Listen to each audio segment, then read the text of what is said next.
Hello Incredibles. तो हमने RPSC mathematics lecturer 2021 की सॉल्यूशन की सीरीज़ स्टार्ट की थी पेपर 2 के। तो उसके हम 5 क्वेश्चंस कर चुके हैं जो कि ऑपरेशन रिसर्च से रिलेटेड थे। हमारा 6th क्वेश्चन है, an assignment problem can be solved by. तो आगे बढ़ने से पहले एक प्यारा सा लाइक चिपका दीजिए और मेरे चैनल को सब्सक्राइब कर लीजिए। तो 6th क्वेश्चन भी जो है हमारा वो भी ऑपरेशन रिसर्च का ही है, जिसमें वो क्या कहता है कि असाइनमेंट प्रॉब्लम को हम किस किस मेथड से सॉल्व कर सकते हैं। सबसे पहले तो देख लेते हैं कि असाइनमेंट प्रॉब्लम होती क्या है।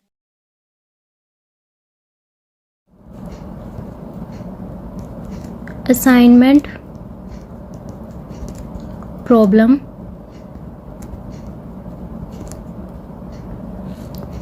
First point is it is a particular type of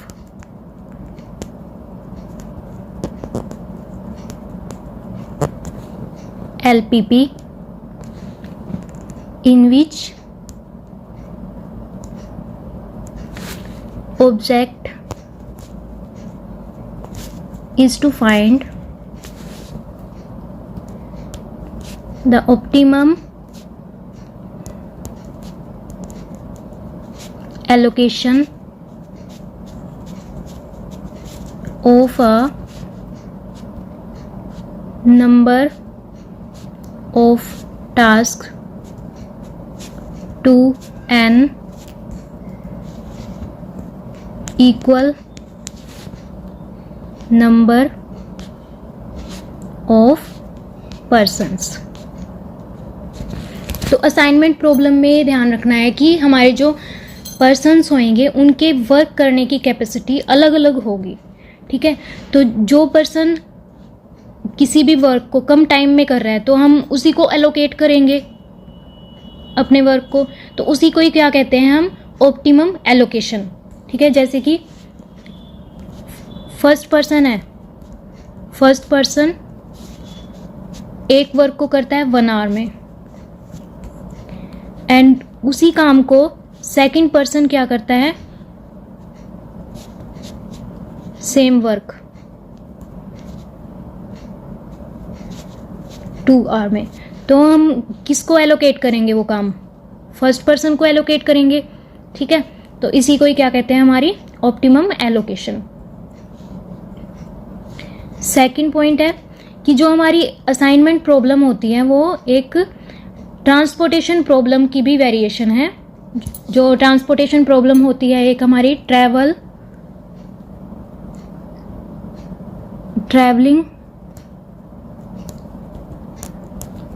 salesman transportation,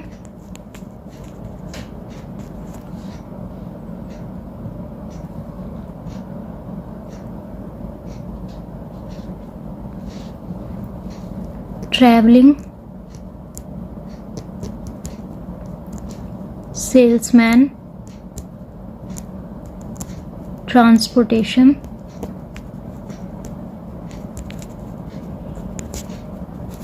problem. तो ये हमारी एक टाइप की असाइनमेंट प्रॉब्लम ही होती है।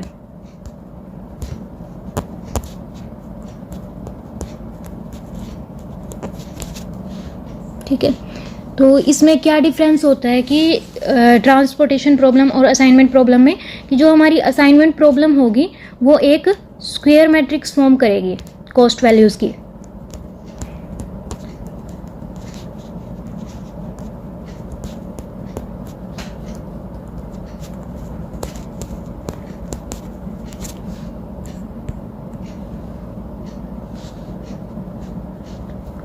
And optimum solution is such that there would be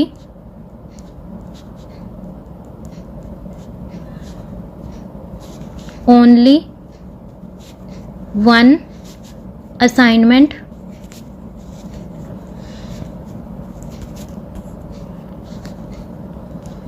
in a row or column of cost matrix. इसका क्या मतलब है कि हम एक पर्सन को सिर्फ एक ही वर्क एलोकेट कर सकते हैं, ठीक है। एक पर्सन को हम 2 वर्क एलोकेट नहीं करेंगे इसमें, ठीक है।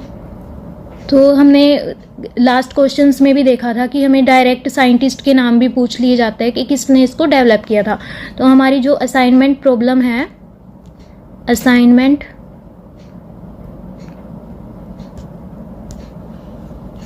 Problem was developed by D Konig. D Konig जो था हमारा एक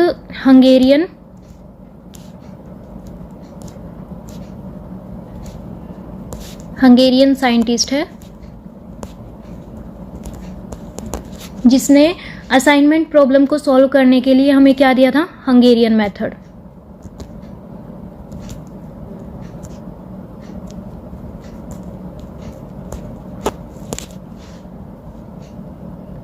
ठीक है।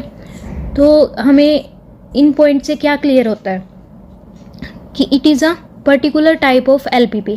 तो ये एलपीपी है और एलपीपी को हम कौन कौन से मेथड से सॉल्व कर सकते हैं, सिंप्लेक्स मेथड से सॉल्व कर सकते हैं हम एलपीपी को। तो हमारा फर्स्ट ऑप्शन करेक्ट हो जाएगा। दैट मीन्स कि मतलब first statement can be use to solve assignment problem. Second क्या है हमारा कि हमारी जो असाइनमेंट प्रॉब्लम है एक टाइप की ट्रांसपोर्टेशन प्रॉब्लम भी है, तो हम इसको ट्रांसपोर्टेशन मेथड से भी सॉल्व कर सकते हैं, ठीक है।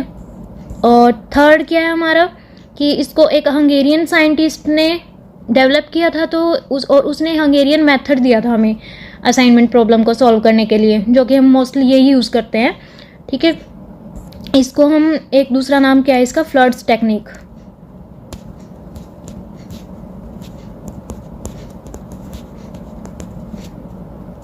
ठीक है। तो थर्ड मेथड ये हो गया हमारा असाइनमेंट प्रॉब्लम को सॉल्व करने के लिए। एक और मेथड होता है, उसका नाम है कंप्लीट इनुमरेशन मेथड,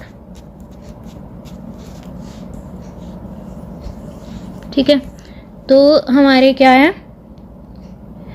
4 मेथड हैं असाइनमेंट प्रॉब्लम को सॉल्व करने के लिए, complete enumeration method, Hungarian method and simplex method and transportation method.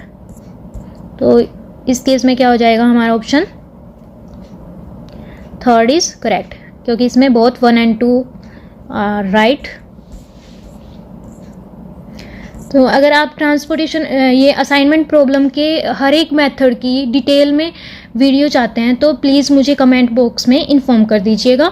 मैं उस पर अलग से एक वीडियो बना दूंगी कि कैसे हम हंगेरियन मेथड की हेल्प से असाइनमेंट प्रॉब्लम को सॉल्व कर सकते हैं, और ट्रांसपोर्टेशन मेथड की हेल्प से कैसे सॉल्व कर सकते हैं, और सिंप्लेक्स मेथड की हेल्प से कैसे सॉल्व कर सकते हैं।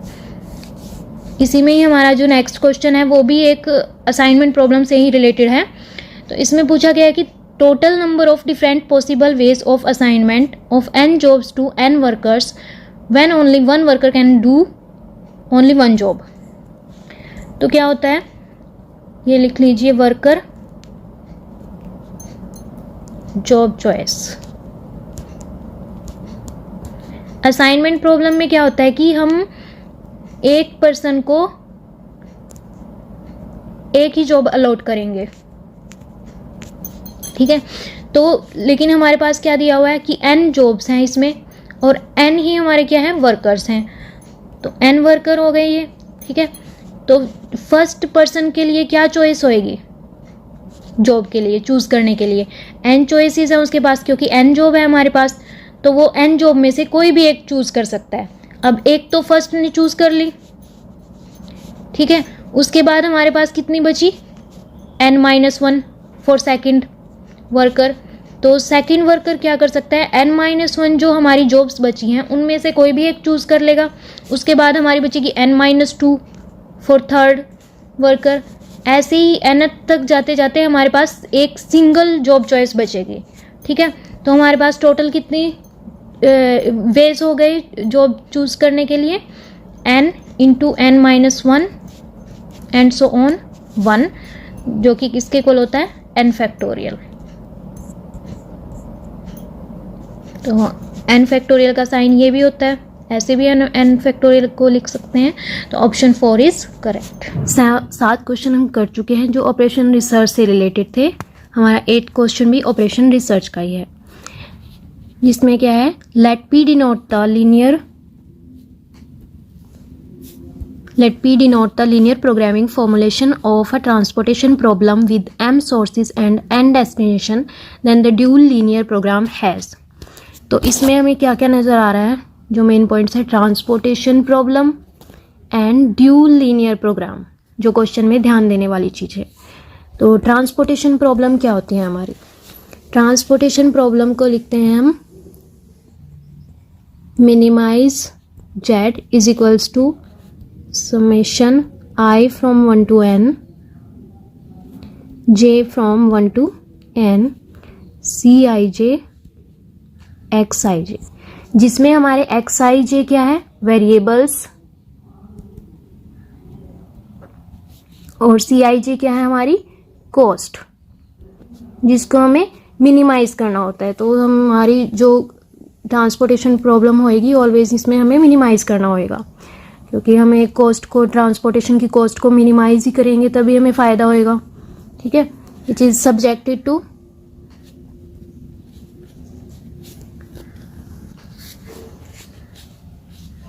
summation xij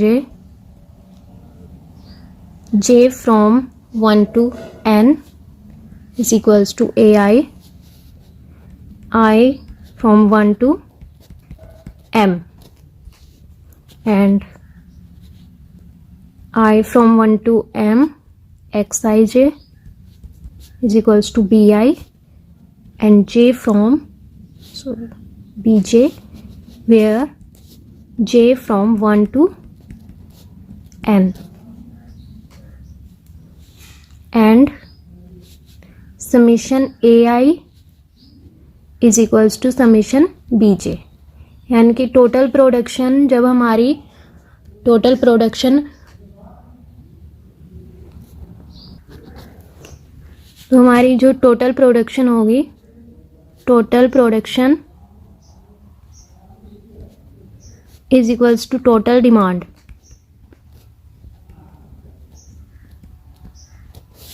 मतलब जितनी हमने प्रोडक्शन की और उतना ही डिमांड में है, तो हमारी फिजिबल सॉल्यूशन होएगा, तभी हमारा ट्रांसपोर्टेशन प्रॉब्लम का फिजिबल सॉल्यूशन एग्जिस्ट करेगा। ये नेसेसरी एंड सफिशिएंट कंडीशन है for feasible solution, necessary and sufficient condition for feasible solution।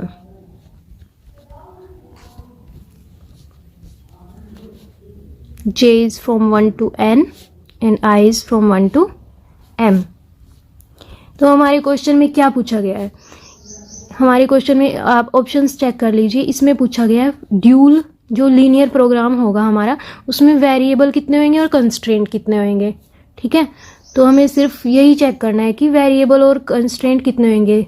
First video में मैंने आपको बताया था कि जो प्राइमल में नंबर ऑफ कंस्ट्रेंट्स होते हैं वो ड्यूल में जाके किसके इक्वल होते हैं, नंबर ऑफ वेरिएबल्स के, और प्राइमल के जो नंबर ऑफ कंस्ट्रेंट्स होते हैं वो ड्यूल में जाके किसके इक्वल होते हैं, नंबर ऑफ वेरिएबल्स, ठीक है। तो हम सबसे पहले इसमें प्राइमल में ही चेक कर लेते हैं कि हमारे नंबर ऑफ वेरिएबल्स कितने हैं और नंबर ऑफ कंस्ट्रेंट कितने हैं। तो कितनी इक्वेशंस बनेंगी इसमें हमारी इक्वेशन, ये हमारी j from 1 to n i, जो रो होएगी, रो चेक करेंगे हम कितनी होएंगी इसमें, और इस केस में भी हमारी रोज कितनी होएंगी वो चेक करेंगे। तो इस केस में रो कितनी होएंगी, i is varying from 1 to m, तो यहाँ से हमें कितनी रोज मिली, m rose.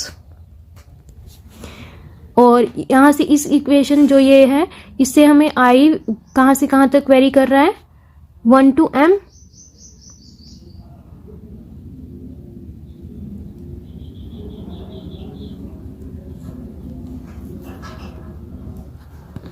So number of constraints हम कैसे चेक कर सकते हैं प्राइमल में, हमारे जो आई है यहाँ पे जितने ए आई होंगे हमारे A1 A2 and so on, आई कहाँ तक जा रहा है M तक, तो उतने ही हमारे इस जो ये वाली जो इक्वेशन है यहाँ से हमारी कितनी इक्वेशंस आएंगी, M इक्वेशंस।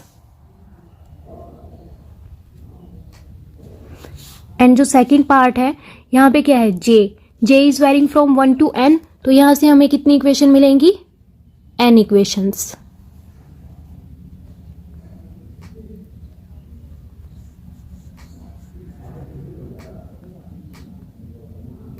तो नंबर ऑफ कंस्ट्रेंट्स कितने हो जाएंगे हमारे इसमें,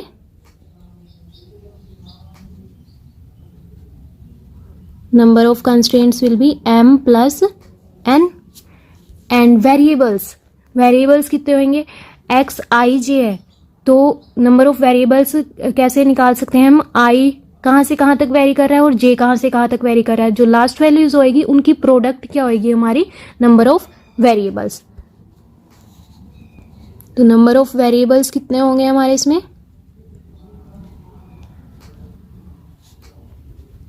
M क्रॉस N, क्योंकि हमारा जो I है वो 1 to M तक वेरी कर रहा है और J है वो कहाँ तक वेरी करता है, 1 to N। तो नंबर ऑफ वेरिएबल्स कितने हो जाएंगे इसमें, M क्रॉस N।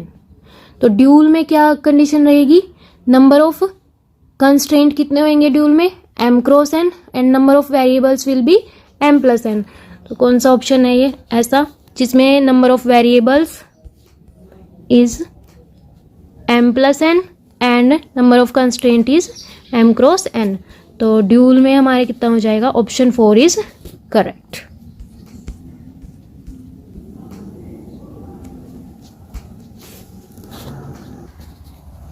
इसी सीरीज में हमारा नेक्स्ट क्वेश्चन है, if a transportation problem has 4 rows and 3 columns then optimality test the empty cell is equals to। तो ये भी ट्रांसपोर्टेशन प्रॉब्लम का ही क्वेश्चन है हमारा। तो इसमें चेक कर लेते हैं, नंबर ऑफ ऑप्टिमैलिटी टेस्ट जब हम करते हैं तो उसमें नंबर ऑफ ऑक्यूपाइड सेल्स का फॉर्मूला होता है, number of occupied cells is equals to number of rows plus number of columns -1। तो यानी कि N प्लस M -1, ये क्या होती है हमारी ऑक्यूपाइड सेल्स इन ऑप्टिमैलिटी टेस्ट। तो इसमें नंबर ऑफ रोज कितनी है 4 and number of columns is 3। तो नंबर ऑफ ऑक्यूपाइड सेल्स कितनी होंगी हमारी, 4 + 3 - 1 दैट इज 6। टोटल नंबर ऑफ सेल्स कितनी होएगी हमारी, जब हमारी 4 रोज है एंड 3 कॉलम्स है, तो नंबर ऑफ टोटल सेल्स कितने हैं इसमें, 4 × 3 that means total cells is equals to 4 × 3 12। तो यहां से हम एम्प्टी सेल्स निकाल सकते हैं, empty cells is equals to total cell minus occupied. तो कितना आ जाएगा, 12 - 6 इज इक्वल्स टू 6। तो इसका करेक्ट ऑप्शन है ऑप्शन नंबर 3। अब आगे चलने से पहले एक प्यारा सा लाइक चिपका दीजिए और मेरे चैनल को सब्सक्राइब कर लीजिए। तो इसी सीरीज में नेक्स्ट क्वेश्चन है हमारा, which scientist is not related with transportation problem. तो यहाँ से हमें ट्रांसपोर्टेशन प्रॉब्लम के साइंटिस्ट के नाम भी पता चल जाएंगे, कौन कौन से साइंटिस्ट जो है कनेक्टेड है ट्रांसपोर्टेशन प्रॉब्लम से। तो वो है T.C. Koopmans, F.L. Hitchcock and Dantzig. ये तीनों ही साइंटिस्ट क्या है, ट्रांसपोर्टेशन प्रॉब्लम से रिलेटेड है। लेकिन जो नॉट रिलेटेड है वो कौन सा है इसमें, आयलर। तो जो ये लास्ट वाला साइंटिस्ट है डेंसिग, इसी ने ही हमारी क्या दी थी, सिंप्लेक्स मेथड। इसी ने ही हमारा सिंप्लेक्स मेथड इन्वेंट किया था। ओके, नेक्स्ट क्वेश्चन भी हमारा ऑपरेशन रिसर्च का है। ऑपरेशन रिसर्च के अब सिर्फ 2 क्वेश्चन बचे हैं, इसमें टोटल 12 क्वेश्चन है इस पेपर में ऑपरेशन रिसर्च के, जो कि है गेमिंग थ्योरी का, which is if M matrix is A11, A12, A21, A22 denotes the payoff matrix of a player in 2 cross 2 game without saddle point, then the value of game is। तो इसका easy peasy solution है। हमारी जो game की value होएगी वो क्या होती है, A11 cross A22 minus A12 cross A21 divided by A11 plus A22 minus A12 plus A21। तो यहाँ पे हमें मैट्रिक्स से रिलेटेड क्या टर्म्स दिख रही है, A11 cross A22 minus A12 cross A21, ये क्या होता है हमारा डिटर्मिनेंट। तो न्यूमरेटर क्या आ जाएगा हमारा, determinant of M, and denominator में हमें क्या दिख रहा है, A11 प्लस A22 क्या है हमारा, trace of matrix M minus A12 plus A21। तो इसका सॉल्यूशन क्या आएगा, option determinant M over trace M minus A12 plus A21, that means option 4 is correct. So operation research का लास्ट क्वेश्चन जो है हमारा वो है, a mixed strategy game can be solved by. तो मिक्स्ड स्ट्रेटजी गेम क्या होती है, मिक्स्ड स्ट्रेटजी गेम होती है जिसमें हमारा saddle point does not exist. ठीक है, तो मिक्स्ड स्ट्रेटजी गेम को हम algebraic method, matrix method, graphical method, तीनों मेथड से ही हम इसको सॉल्व कर सकते हैं। इसलिए हमारा करेक्ट ऑप्शन क्या है, all of this, fourth option is correct. अगर आप मिक्स्ड स्ट्रेटजी गेम क्या होती है, प्योर स्ट्रेटजी गेम क्या होती है और गेमिंग थ्योरी से रिलेटेड और भी इंटरेस्टिंग टॉपिक्स कवर करना चाहते हैं तो प्लीज़ मुझे कमेंट बॉक्स से इन्फॉर्म कर दीजिए, और प्लीज़ प्लीज़ प्लीज़ मेरी सारी वीडियोस को लाइक कर लीजिए और चैनल को सब्सक्राइब कर लीजिए और मेरे टेलीग्राम चैनल को ज्वाइन कर लीजिए। Thank you.